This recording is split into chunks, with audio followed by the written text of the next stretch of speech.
नमो पंकजनाभय नमो पंकजमालिने नमो पंकजनेत्रय नमस्ते पंकजांग्रये कृष्णाय वासुदेवाय हराय प्रमात्म प्रणत कृष्णाशाय गोविंदाय नमो नमः। ईश्वर की भजन से मनुष्य का मोक्ष प्राप्ति का वर्णन किया है भगवान स्वयं कपिल देव अपना माता जी को निकाल।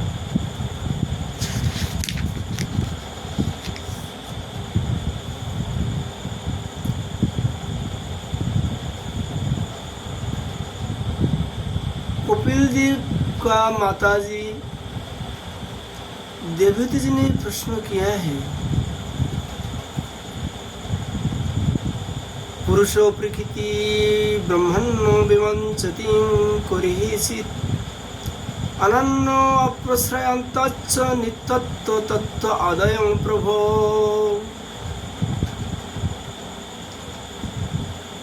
देवहूति जी ने भगवान कपिल देव से पूछा,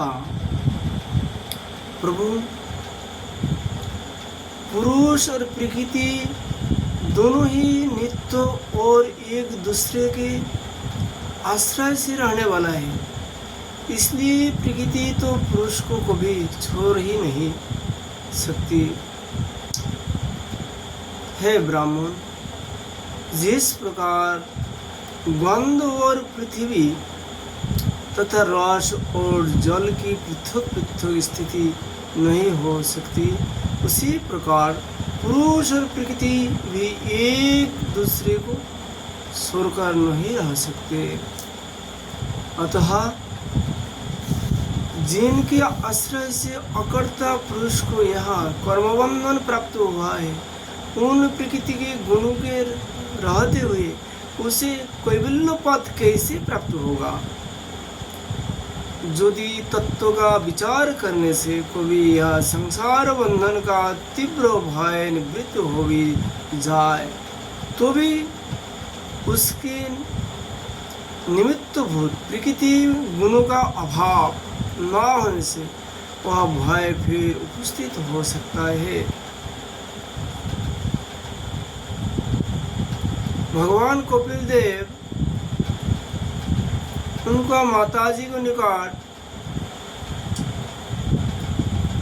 कहा, अनिमित्त निमित्तेन सधान्मो नामन्नालात्मनः तीव्रया मयि भक्तायां च सुतसंभृतायां शिरम्।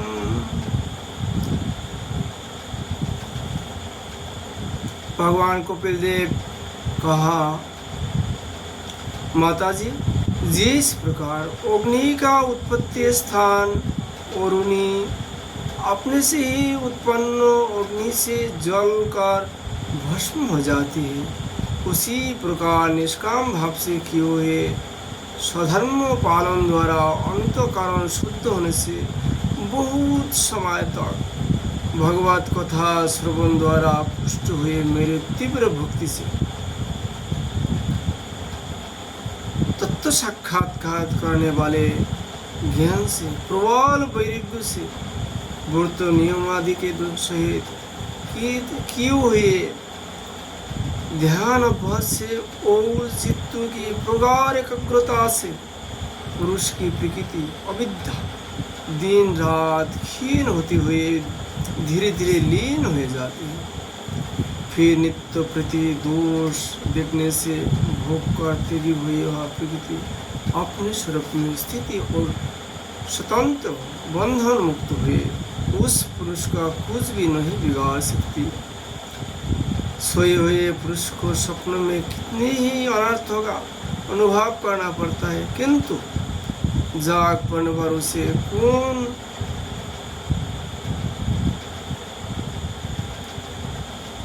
उसे उन सपनों के अनुभव से किसी प्रकार के मोह नहीं होता। उसी प्रकार जिसे तत्व ज्ञान हो गया है और जो निरंतर मुझ में ही मन लगाए रहता है, उस आत्माराम मुनि का प्रकृति पुरुष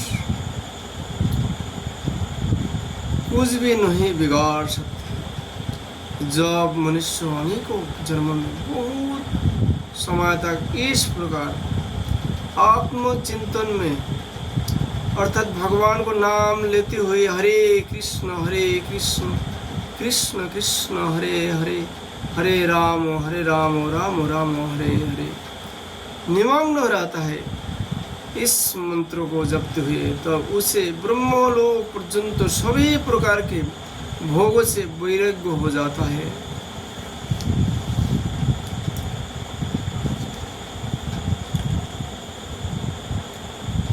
भगवान और भी कहा, मेरा वह धैर्यवान भक्त मेरी ही महती कृपा से तत्व ज्ञान प्राप्त करके आत्म अनुभव के द्वारा सारे संशय से मुक्त हो जाता है और फिर लिंग दो का नाश होने पर एकमात्र मेरी ही आश्रित अपने स्वरूपभूत कैवल्य संभोग मंगलमय पद को सहज में प्राप्त कर लेते हैं, जहाँ पहुँचने पर जोगी फिर लौट कर नहीं आता।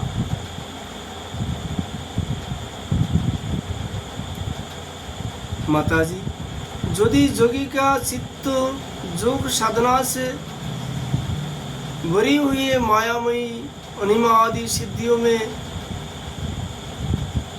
जिनकी प्राप्ति का योग के सिवा दूसरा कोई साधन नहीं है, नहीं फंसता, तो उसे मेरा यह अविनाशी परम पद प्राप्त होता है, अर्थात जन्म मृत्यु का सब कुछ छूट जाता है, जहाँ मृत्यु की कुछ भी दाल नहीं गलती।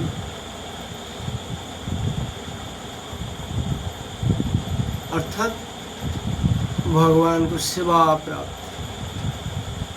उदाहरण, भगवान जिस प्रकार एक ब्रह्मरात्रि अर्थात मनुष्य का 6 महीना का रात्रि को एक ब्रह्मरात्रि कहते हैं, केवल भगवान को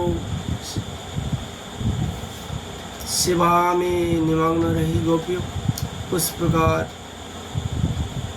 इस जन्म मृत्यु का चक्कर खत्म हो जाएंगे और उस गोपियों का द्वारा जैसा भगवत सेवा प्राप्त हुआ था रास में, इसी प्रकार भगवान की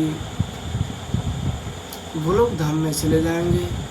जो भक्त निरंतर भगवान को हरे कृष्ण कृष्ण कृष्ण हरे हरे, हरे राम राम राम हरे हरे ये मंत्रों को जप करते रहेंगे तो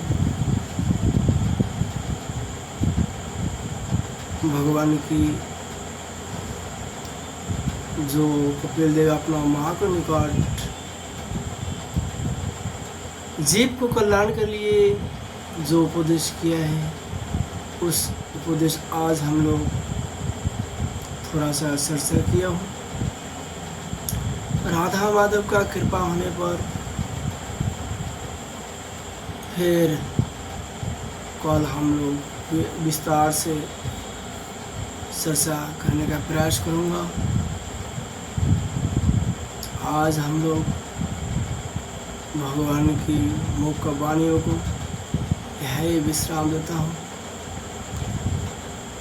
राधे राधे।